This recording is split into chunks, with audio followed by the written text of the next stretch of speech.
Peter Credlin, live on Sky News Australia. Good evening and welcome to the show. I'm Caroline Marcus, filling in for Peter Credlin tonight. Here's what's coming up on the program. We're live to Israel to talk to a former top Israeli spy for the latest on the conflict in Gaza, as the IDF claims to have killed one of the Hamas commanders who led the October 7 attacks. Plus, the Albanese government's High Court controversy isn't going anywhere, with another 2 freed asylum seekers arrested. And royal expert Russell Myers joins me live from London as the world braces for the release of court documents relating to Jeffrey Epstein, which are set to implicate hundreds of powerful men, including Prince Andrew. But first, another week, another radical Islamic hate preacher to expose. This time, it's this cleric, Abu Usaid, also known as Wissam Haddad, who gave an inflammatory sermon at a southwest Sydney Islamic centre on Friday night, and a warning that some of the things he said are quite shocking. In that speech, Mr. Usaid tells followers to repent for their sins if they wished anyone Merry Christmas, or God forbid, gave them a Christmas gift, calling Christians and Jews the enemies of Islam. Some of his most scathing criticism, though, was reserved for more moderate Muslim leaders who may have encouraged such ill-placed generosity. You still have those people,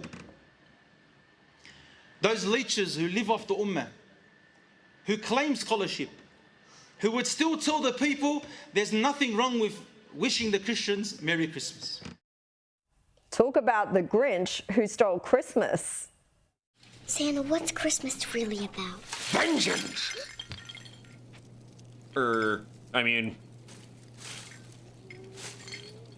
Presents. Mr. Usaid didn't just have Christmas in his sights, though. He told the crowd that there was nothing happy about New Year either. He warned them on the eve of celebrations not to ally with Christians and Jews by going into the city to watch the fireworks, stay up until midnight with their families, or kiss each other when the clock struck midnight. Instead, and I'm sorry if some people find this offensive, he told them that New Year's Eve was about the celebration of foreskin, because some Christian groups observe it as the day baby Jesus would have been circumcised. What you are celebrating is a piece of foreskin. How low can the ummah be? And now we are celebrating a piece of flesh that is cut and thrown away. Here I was thinking it was something as innocent as ringing in the first day of the calendar year. Silly me. Well, we can joke about some of this, but in reality, of course, speeches like this are no laughing matter. Encouraging the thinking of Christians and Jews as enemies of an ideology is clearly inviting hatred and intolerance. The same preacher goes on to describe Jews in this sermon, as he has before, as pigs and monkeys. The descendants of pigs and monkeys are stealing the organs of your brothers and sisters. It wasn't bad enough that they killed them, they also want to take their organs. Let's leave aside the pigs and monkeys statement for a moment. That organ-stealing claim in relation to the war in Gaza is pure anti-Semitic blood libel. Accusing Israeli soldiers of organ harvesting, which, it pains me to even have to point this out, has been debunked many times, dates back to medieval conspiracy theories, accusing Jews of murdering Christian children and drinking their blood. It's become fashionable again, thanks to the likes of such deep thinkers as top American model Gigi Hadid, of Palestinian origin, spreading such lies on her social media pages, in between posing and belling their outfits, the likes of which would not go down too well in Gaza or any region where there is Sharia law for that matter. Needless to say, organ harvesting is the sort of conspiracy that invokes the most intense hatred and distrust of the Jewish people. Associating Jews with pigs and monkeys, on the other hand, is another slur that's scarily widespread in radical Islam and in the Palestinian territories themselves, where children are indoctrinated to believe such hateful things about their neighbours. The problem is that these hate preachers here in Australia seem to be immune from any consequence. Another preacher, Brother Ismail, gave a sermon at the same centre in Sydney in November, calling jihad the solution and accusing Australia of being hypocritical for calling the October 7 attacks in Israel terrorism and saying that Prime Minister Anthony Albanese had dirtied a mosque with lies. He claimed he was contacted by ASIO and counter-terrorism squads after that speech, but both state and federal police said earlier this month they had dropped their probes into him and others, given they were unlikely to meet the criminality threshold. What will it take for these preachers of hate and divisiveness to be stopped?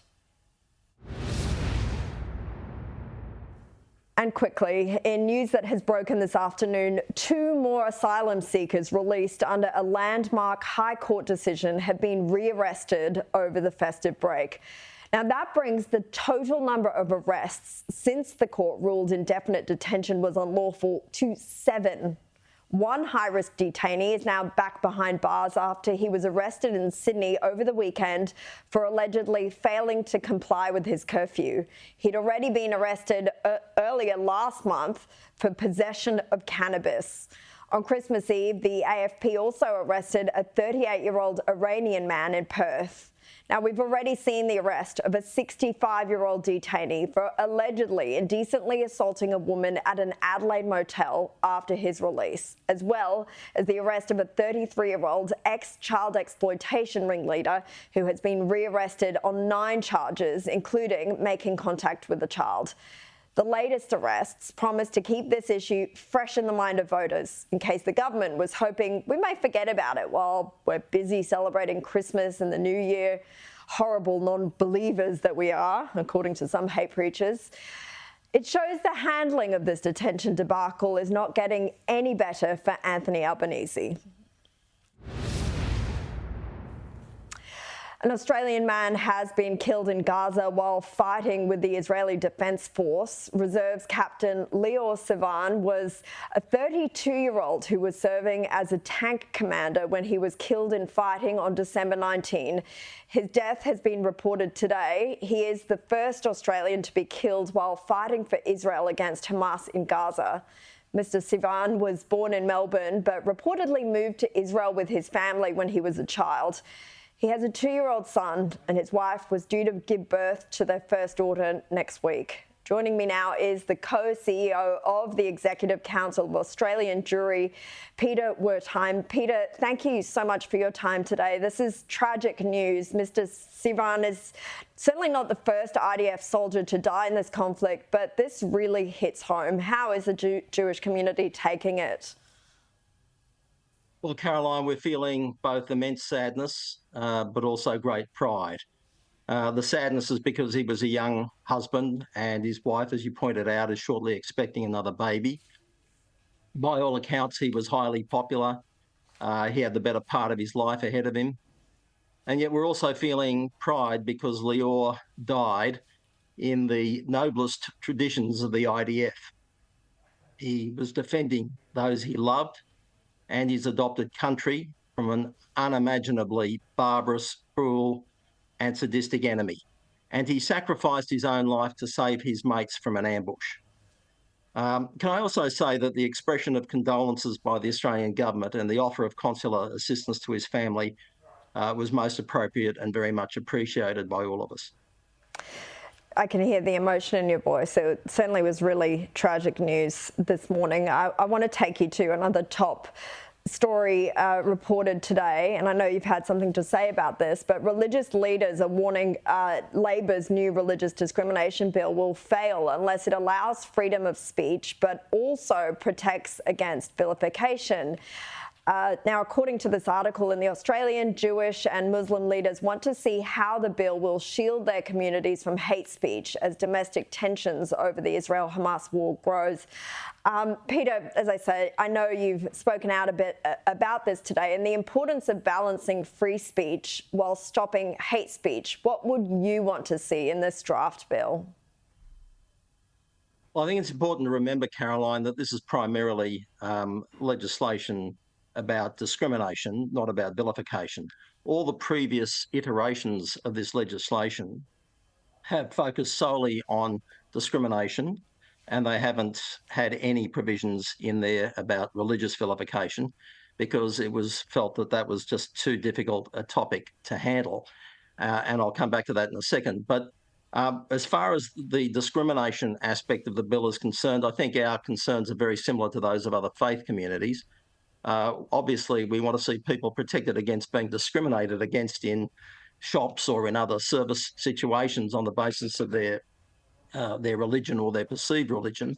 On the other hand, we also want to see the legislation affirm the existing freedoms which our faith-based schools and other religious institutions continue to have to operate in accordance with their religious ethos, subject only to the prohibition against engaging in discrimination on other grounds.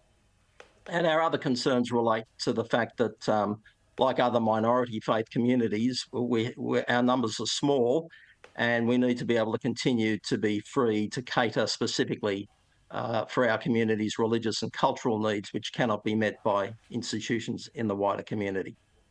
So do you think that there's a danger in a bill like this if these vilification aspects are added to it? Could it become some kind of blasphemy law by proxy, I guess, where you can't criticise any aspect of a religious ideology without fear of breaking the law?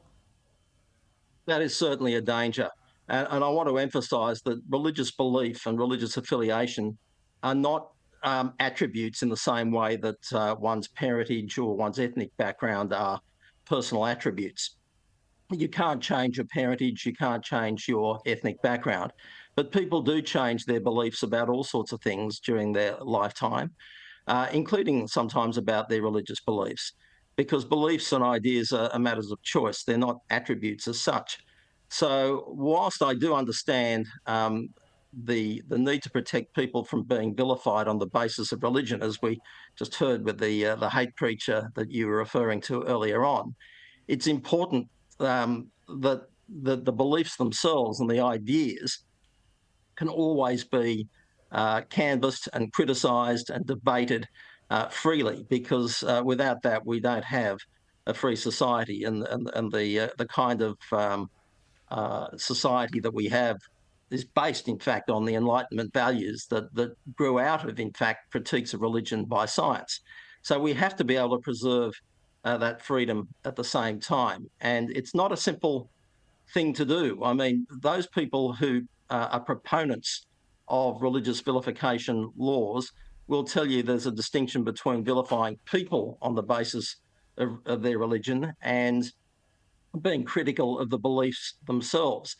And in theory, it sounds plausible, but then you have to remember that when you criticise somebody, when you criticise a belief system, any belief system, but particularly a religious belief system which is held sacred by people, by necessary implication, you're suggesting something negative about those who adhere to that belief system. At the very least, that they're mistaken, or they're deluded, or irrational, or whatever. So the legislation against religious vilification has to be framed in a very different way to any legislation against, say, racial vilification, because it has to allow for critiques of belief systems of any kind to be able to be made. Yeah, it's a good point, because you mentioned the editorial that I gave about this hate preacher. I mean, I wonder if that would cross the line in this instance. But going to that too, I wanted to get your view on this. And here again is part of what that cleric told his audience. And again, sorry to those at home who might find it offensive. What you are celebrating is a piece of foreskin. How low can the ummah be? And now we are celebrating a piece of flesh that is cut and thrown away. And now that Southwest Sydney cleric, Abu Usaid, he also called Jews the descendants of pigs and monkeys. Peter, what is your reaction to these comments, and do you think authorities need to act?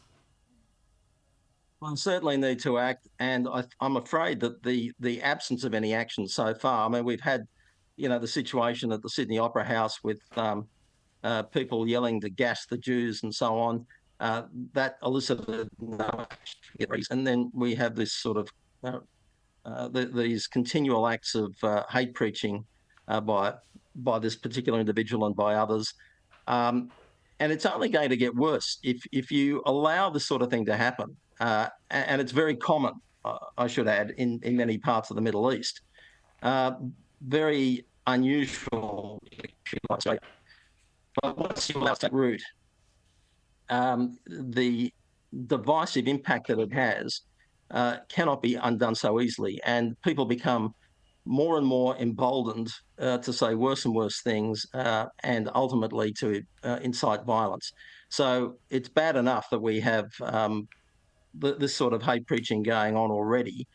For the authorities to do nothing is not really a viable option. It really is only going to invite a worse situation down the track, and the price that will have to be paid to deal with it will only get higher. So the time to act is now, and if the authorities don't act, then I think communities like ours will have to look at taking civil proceedings or some other legal action to defend ourselves, because at the end of the day, it's not just the people who are being targeted. In this case, the preacher was targeting Christians and Jews, but he could have just as easily have been targeting Hindus or any group in the community.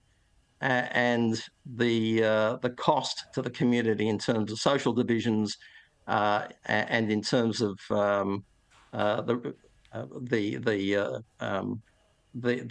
conflict that can occur between communities that are otherwise living in peace is much greater than the cost of actually taking some action and dealing with it now. Yeah. Peter Wertheim, thank you so much. We will be keeping a close eye on these issues, but appreciate your insight. Before we take a quick break now, let's get an update on the situation in southeast Queensland, where it's been an awful start to the new year after the region was smashed by more severe weather. Thousands of residents are experiencing their 8th day without power, with heavy rain causing flash flooding and widespread damage. And warnings, there is more to come. Sky News reporter Holly Edwards-Smith joins me now from the Gold Coast. Holly, thanks for your time tonight. ADF troops have been called in to help with the cleanup. What will their focus be? Caroline, that's right. 50 Australian Defence Force personnel are on their way to assist in clean-up efforts here in southeast Queensland, and their priority will be cleaning up debris. Over the past week, this region has been hit with severe thunderstorms and heavy rainfall, and they have left destruction in their wake. Fallen trees remain strewn across homes and properties, large branches and trees across roads. There is still a lot of just sticks and leaf litter in nature strips and across roads, making conditions for driving still quite dangerous. It's a big clean-up effort, so the state government has enlisted support from the ADF, and that's expected to assist them over the next few days. They will call in further support if need be. Another priority now is, as you mentioned, returning power to thousands of households who are still without it. About 11,000 at the moment. Deputy Premier Cameron Dick says the hope is that this will be restored in days, but it is dependent on the impact of more severe weather. Jex has done an amazing job. We've got 92% of households and customers that lost power. They're now back online. There's now 11,000 households or customers without power, and we're looking to restore those as quickly as possible. We're hoping to get everyone back as far as we can on the 5th of January, but I think that will be delayed a little bit because of the weather event. Caroline, here at Kumara River on the Gold Coast, there is still quite a bit of rushing water. However, since this morning, it has receded quite a bit, which should be a relief for local residents. It's because this slow-moving weather system is headed north past Brisbane to the Sunshine Coast, and this is where the focus now turns. In the next 24 hours, they could experience up to 350 millimetres of rain, and a big concern with that is flash flooding. Emergency services warning those in the area to remind themselves and remember, if it's flooded, forget it. They want to ensure that people are safe through this time. There have already been dozens of rescues in the past week, more than 20 water rescues, people trapped in vehicles in floodwaters, and overnight on the Gold Coast, about 50 kilometres south, 44 campers were rescued from a site that was being inundated with water. So the next 24 to 48 hours on the Gold Coast will see rainfall ease, but the focus now turns to the Sunshine Coast, which will be experiencing heavy rainfall for at least the next 24 hours. Caroline? Okay, Holly Edward-Smith, you stay safe over there. We're thinking of everyone there up north. Coming up next, Michael Shoebridge joins me to discuss calls for the government to declare parts of Lebanon a terrorist no-go zone. Plus, a former Israeli spy joins me live from Israel for the latest on the Gaza conflict. Welcome back. The coalition is calling on the government to declare parts of Lebanon a terrorist no-go zone to prevent Australian citizens from joining Hezbollah. It follows the deaths of 2 Australians in the region last week as a result of an Israeli strike on the Hezbollah-occupied region. Labor is yet to enact the protocol, which was used to stop people travelling to parts of Syria and Iraq at the height of ISIS, but have urged any Australians in Lebanon to return home. It is a criminal offence for Australians to engage in hostile activities overseas. There are very clear penalties in Australian law, have been for a long time, which include sanctions like the possible cancellation of passports. I want to today continue to urge any Australians who are in Lebanon to leave Lebanon at the earliest possible opportunity. Joining me now is Strategic Analysis Australia Director Michael Shoebridge. Michael, thanks for your time tonight. Do you think the government has waited too long to act on this? Yes, Caroline, I do. The whole reason that this no-go legislation exists is because it's very hard to prove what happens in a conflict zone. So having a defined geographical area where people commit an offence if they go is a very clear basis for legal action, and it also really deters people. And just urging people to leave Lebanon is clearly not working. We've just had Australians killed in a zone that should be clearly a no-go zone for Australians because it's part of a war. Well, moving on to a situation very close by, of course, in the Red Sea, where tensions are escalating. Iran has reportedly now sent a warship into the Red Sea after the US Navy destroyed 3 Houthi boats. Michael, our national sovereignty relies on free passage on the high seas. These attacks in the Red Sea are an attack on us in Australia, I guess, in a way. But is the Albanese government standing up for us? Well, Caroline, we've heard all kinds of excuses from the government about why they're not sending a warship.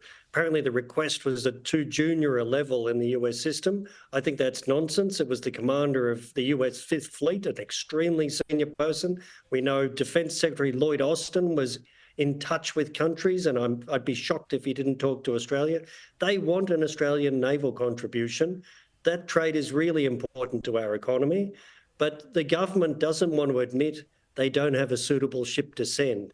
Even the Iranians are willing to put a decrepit ship there to send a supportive message to the Houthis. Yeah, it would at least just be a gesture of support and friendship, I guess, but more on national security and our relationship with the top ally, the US. Donald Trump's top defence advisors have warned against sending nuclear-powered submarines to Australia, saying they don't have enough to spare and it would leave American forces vulnerable. Michael, could this deal be at risk? And do you think this has anything to do with the fact that we didn't send a warship to the Red Sea? Well, Caroline, I think it will get harder and harder for Australia to say to America, do us favours, give us nuclear-powered submarines that you don't have enough of yourselves, if we're not seen to be doing our bit. So there is a connection to our failure to provide a vessel to the Maritime Task Force in the Red Sea. But the bigger issue is America won't have enough of its own submarines for itself right at the time when Australia wants them under the AUKUS deal, so the early 2030s. There's no way around that now because they take so long to build. So unless Australia has really done its part on the AUKUS, and that's something like building the East Coast submarine base, something that's politically difficult for this government, a transactional president like Trump can say, what's in it for me? Yeah, and he's done that sort of thing in the past, hasn't he, with deals that he doesn't like. So I guess it depends who comes into power next year in the States. Let's move on to another big topic today. Labor is being criticised for blocking public access to national security records of the Howard government's invasion of Iraq in 2003, despite them being declassified. Michael, the Albanese government talked a big game on transparency pre-election, but is yet to walk the talk. Caroline, they are transparently opaque and secretive. They are doing the opposite to what they said they would do when they were in opposition.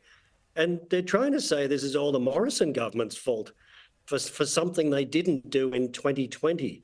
The real fact here is the Prime Minister's department didn't check that they'd handed over the records to the archives. And everyone got shocked, apparently, when there was nothing to release and someone said, have you checked you handed them over? This is a failure of government oversight of two key departments, well, the archives and the Prime Minister's department. And of course, that's Mr. Albanese's responsibility. Well, Michael Shoebridge, thank you so much for your time and expertise tonight. My next guest is Emmanuel Shahaf. He's a former senior official who served with Israeli spy agency Mossad in the Israeli Prime Minister's office between 1989 and 2003. Emmanuel, thank you for joining us. The IDF has claimed to have killed Hamas commander Adil Mismah, who took part in the terror group's invasion of Israel on October 7. It comes as Israel announced plans to partially withdraw its forces from Gaza in coming months as the war enters a new phase. How significant do you think this killing of this commander is, and how successful, in your view, has Israel been in achieving its goal of destroying Hamas so far? Well, nice to be here, Caroline. Thank you for having me. I don't think it's significant at all. In the course of the war, which has been going on for almost 3 months now, this is just another event. And the simple fact that one senior commander has been killed won't make much of a difference. I don't think the government is achieving its aim. Things are moving much too slow. I don't think we will be able to achieve our aims, and this is not going into the right direction for Israel in any case. If you don't think that the government can really achieve that main goal, I guess, the top goal of destroying Hamas and getting its hostages back as well, what do you think that the government needs to do?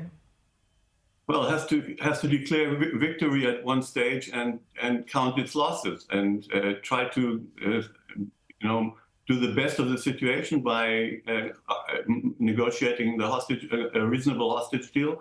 But in order to do that, we have to stop the war, and we have to throw in a few other things. Otherwise, we're not going to get the hostages back. So this is not a good situation for Israel to be in. I don't think we have a chance of achieving all our aims. If we get our hostages back, we're lucky. And so this present government is not the government to do it. So that's another problem.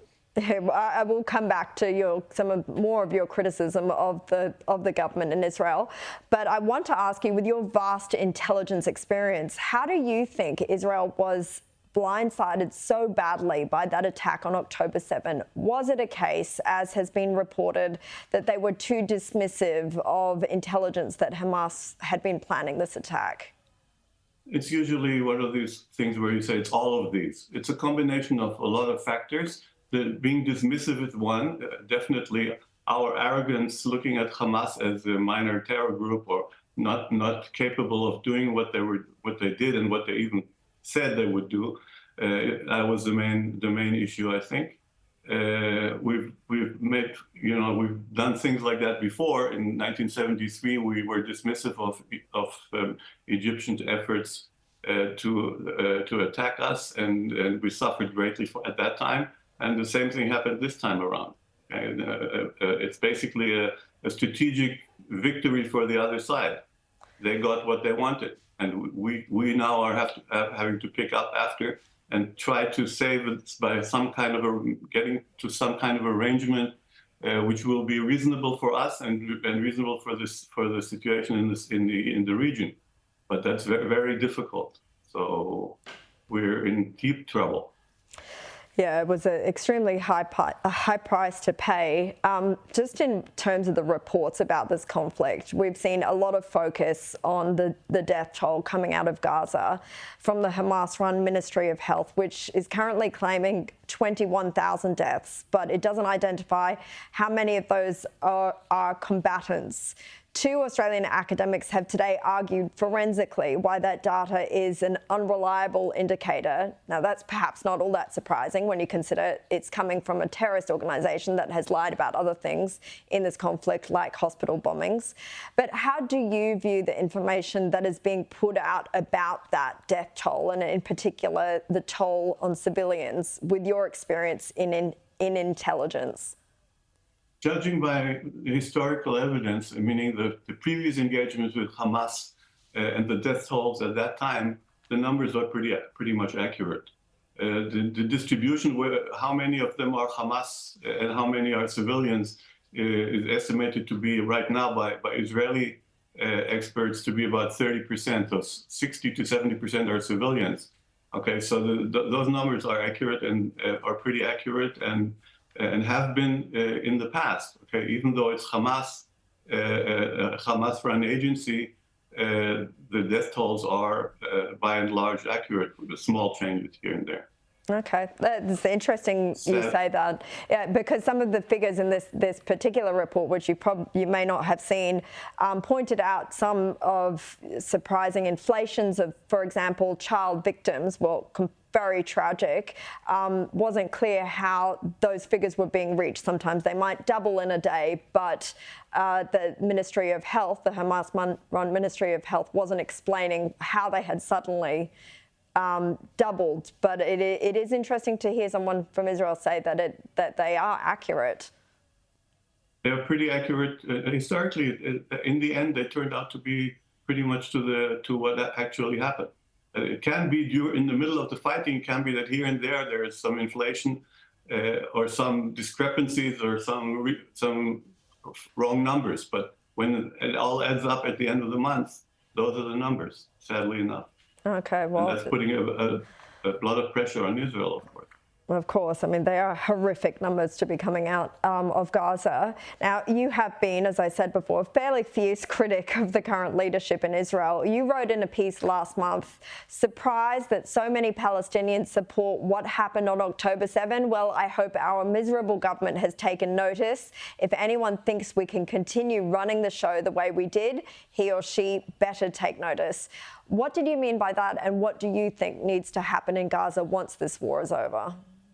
Well, first of all, what I meant by that to ignore a terrible situation for years, for at least the last 10 years, and not deal with it, gave us what happened on the 7th of October. So under no circumstances can we continue and go back to a situation we had before the 7th of October. And the government has to look for a resolution to the conflict with the Palestinians, which it is not doing at all at this time. Okay, nobody's talking about the resolution of the conflict. Everybody's talking about fixing Gaza for the time being. Okay, and that will be very, very difficult.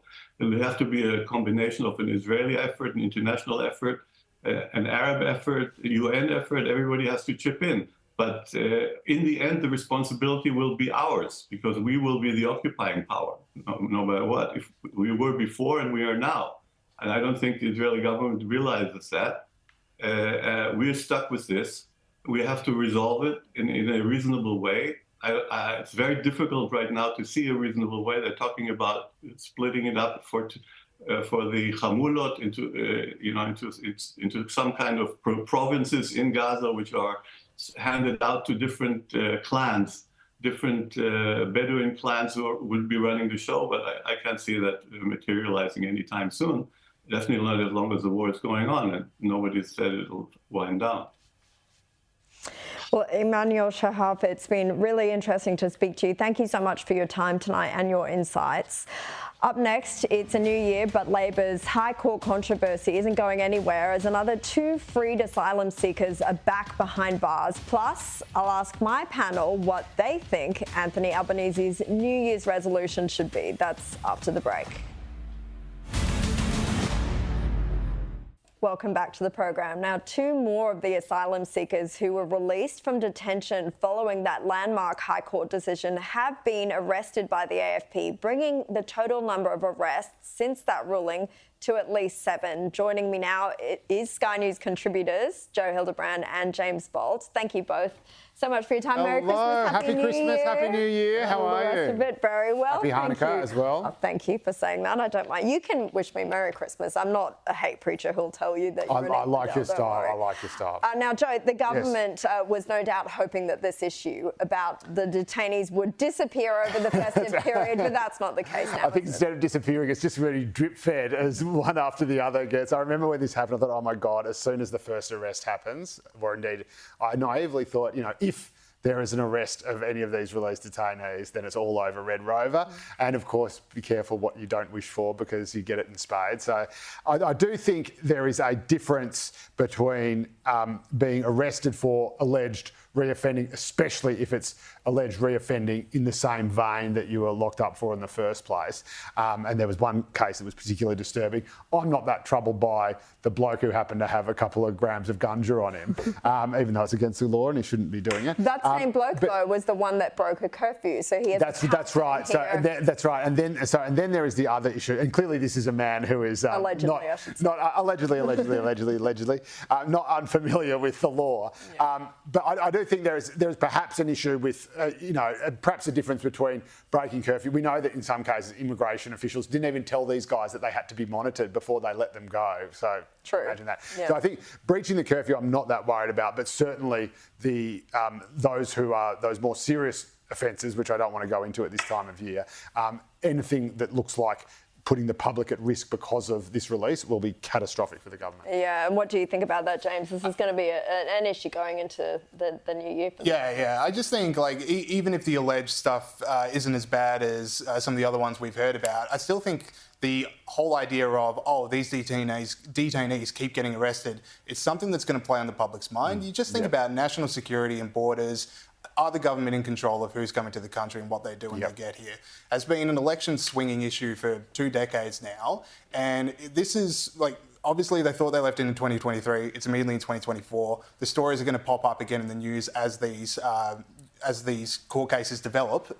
I think this is something that's going to really haunt Labor. And you just think with Claire O'Neill in Home Affairs, she's got a bright future, is what the Labor people say. She's someone really developing. I just wonder if Home Affairs is where you put people with a bright future or where you put people with a bit more experience. Well, in the old days, immigration was where Labor sent ministers as punishment. That's why Julia Gillard sent Chris Bowen there after he backed Kevin Rudd in the first leadership bill. We definitely need someone strong there at the moment. Look, luckily for the government, we still kind of are in holiday mode. So let's see who else gets arrested at this point before we speak Let's keep those offences low level, shall we, people? Happy holidays.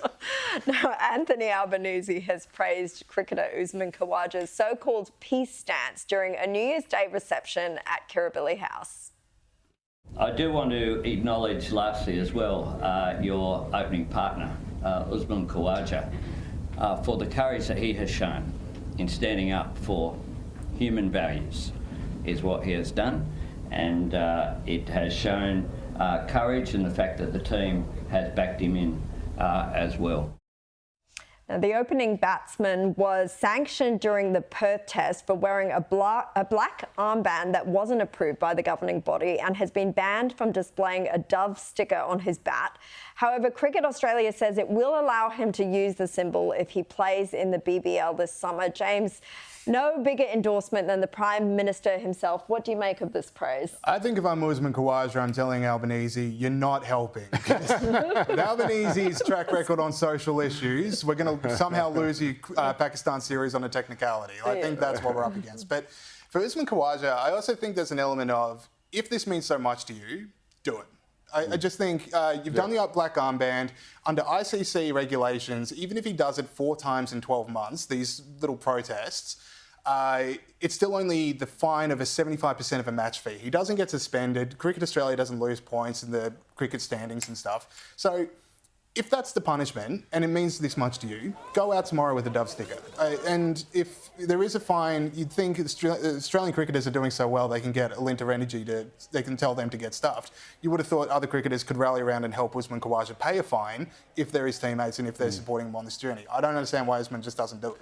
I've got to understand. I don't understand how cricket's various governing bodies, and there seems to be more and more of them every time you look at an issue like this, they seem to multiply, have just made this such a ridiculously convoluted issue. I think it is, everyone knows my stance on the conflict, obviously. I don't believe in this ridiculous left post-truth narrative that, Israel is a colonising state that has no right to be in the homeland of the Jewish people for thousands and thousands of years. Thanks for pointing that out. But again, I think a couple of things. One is that I think if you're Muslim and if you come from that part of the world, or your family comes from that part of the world, or have been, you've got community leaders, maybe family members, always, saying that, the Israelis are the problem and you're the poor victims and everything. It's a bit like the sort of Catholics and the Protestants in Northern Ireland. Like, you are going to naturally have a tribal sort of position on it that I have no difficulty understanding. It's more the crazy sort of progressive Marxist, university graduates, white university graduates who suddenly decide that Israel's evil and everyone else is pure as the driven snow. And also, I don't think Usman Khawaja has gone out to be militant or aggressive or divisive about this. He's sought permission every step of the way, I believe. The black armband was the only tiny minor breach, and it's pretty hard from the river to the sea. That is arguably a call for genocide. I don't really see how the dove is. Maybe not the dove. I think in some of his statements where he said all lives matter and things like that, yeah. I do think that if it was another sort of social cause that, all lives matter when it comes to Black Lives Matter, That's people right. would That arc plays about very it. When it differently, involves That's right. Jews, it's a bit different. But look, I want to get both of your thoughts on this. What do you think? I don't care about your New Year's resolution so much. I'm sure you're sticking to them. But what do you think the Prime Minister's New Year's resolution I think, obviously for so many people, their New Year's resolution is always travel more. I think his has got to be travel less. I think that was the 2023 Albanese, seeing the world, having the sights, taking the photos. 2024, travel less. I love it. How about you, Joe? Look, my favourite saying in politics, at least today, is John Howard made every single mistake you can make as Prime Minister, but he only ever made them once. And so my hope and prayer would be that Anthony Albanese looks back at the big mistakes that have happened this year under his watch, be they his or others, and thinks, right, I'm going to make sure that I do not let something like that happen again. If he does that, it could be one of the best governments in Australia. He needs to take accountability for them first, though, like the voice lost, doesn't he? Well, let's see how Australia does playing against Pakistan to see how much of the Prime Minister's voodoo was put on that. Okay, thank you so much, Joe Hildebrand and James Bowles. Thanks, James.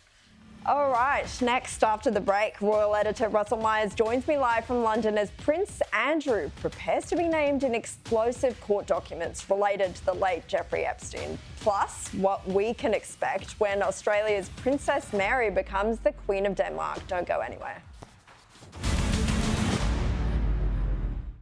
Welcome back. The names of more than 170 people with ties to the late Jeffrey Epstein, including former US President Bill Clinton and Prince Andrew, are expected to be revealed inside a trove of court documents, which are set to be released in the coming hours. Joining me now is the Daily Mirror Royal Editor Russell Myers. Russell, Happy New Year and thank you for joining me. No doubt the royal family is sweating on this one. Well, good evening, Caroline. Happy New Year. Well, another day, another scandal involving Prince Andrew, and this will be very uncomfortable times. It doesn't seem like too long ago we were talking about Prince Andrew and his upcoming civil case against Virginia Giuffre, which got paid out of court, and a huge out-of-court settlement. £12 million Prince Andrew had to pay to make that go away. And now we're talking about another one of Epstein's victims, a lady called Joanne Soberg, who in 2001 accused Prince Andrew of groping her. Now, she has actually missed the timing frame to take Prince Andrew to court, whether that's in a criminal trial or civil. But these documents relate to a civil case that Virginia Giuffre had against Ghislaine Maxwell, another one of Prince Andrew's associates who's serving a very long prison time at the moment. And certainly will be very, very uncomfortable timing for Prince Andrew, Bill Clinton, and a whole sort of treasure trove of other big names are due to come out.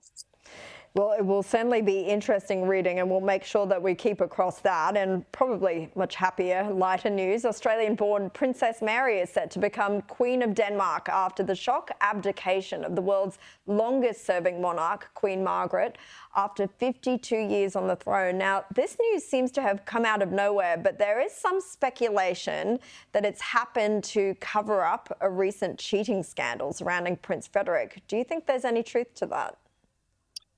Well, certainly the timing is a little suspicious, I would say. But Queen Margrethe has served for 52 years. I mean, it was a shock announcement on her New Year's Eve address to the nation, and she will be stepping down very, very quickly. And just in 2 weeks, Crown Prince Frederik and Princess Mary will become the new King and Queen of Denmark. And just recently, as October, Prince Frederik was involved in a sort of allegations and affair with a Mexican socialite, Genevieve Casanova. The royal family didn't comment on the allegations, but there was certainly a frostiness in the air when Princess Mary and Prince Frederik were together. However, it looks like all of that has been pushed to the side. Certainly, preparations were in the background when their son was made to sign a declaration to say that he would sort of support the royal family in the future, and now it has all come to a head. So, you know, in 2 weeks, you've got Australia's got their first queen, and she has been really taken by the Danish people, learning the language, doing lots of charity work, and I think it's a sort of a big show of support for Princess Mary. Oh, look, it's really exciting, but if they think that it's taken the attention off the cheating rumours, well, here we are discussing it, so I don't know if that tactic will have worked. But look, the Danish royal family might not get as much media attention as your British royal family does, but that doesn't mean it's without its scandals. We've already heard about this cheating one, but what were some of the big moments of Queen Margaret's reign? Well, I think you look at the sort of the relationship between the Danish royal family and the British royal family. There was some huge similarities. You know, whenever Queen Margrethe would come over, she was warmly welcomed by Queen Elizabeth. There was a lot of similarities. She then became the oldest monarch in Europe when Queen Elizabeth died. And there is the sort of the nature of her job, of course, doing lots of charity work, doing lots of things with the armed forces. She was seen in a jumpsuit only a couple of years ago with the Danish Royal Forces, and I think that was really the similarities with Queen Elizabeth and her own armed forces service as well, where it shone brightly throughout her whole reign. It wasn't that long ago that we saw King Charles's coronation, of course, and Prince Frederick and Princess Mary's coronation is expected to lack some of the same pomp and pageantry. What do we know about how this day will unfold? Well, I think, surprisingly, I don't think it's going to be as huge as sort of anyone has expected. They're pretty low key. You know, Princess Mary had come over, she knew the language. It was sort of a fledgling long distance relationship with Prince Frederick. And then certainly when she got involved in the language, went to university, studied it, speaks fluently, lots of charity work, but a lot of it flies under the radar. And I think that is what's really endeared the couple to the nation. So I do think it will be, you know, the bit of pomp and pageantry, of course, as we expect from royalty, but it will certainly not be as big. And I think that's in keeping with the cost of living crisis that's going on for all of us at the moment. But you know, I think the Danish people have really taken them to heart, and will sort of wish Queen Margrethe farewell, but bring in a new era as well. Well, I hope there's a little bit of pomp and pageantry because, as you say, we haven't had an Aussie Queen before, so no doubt a lot of us will be watching. Russell Myers, thank you. And that's all the time I have tonight. Don't go anywhere. Up next is the Bolt Report with James McPherson. Thank you.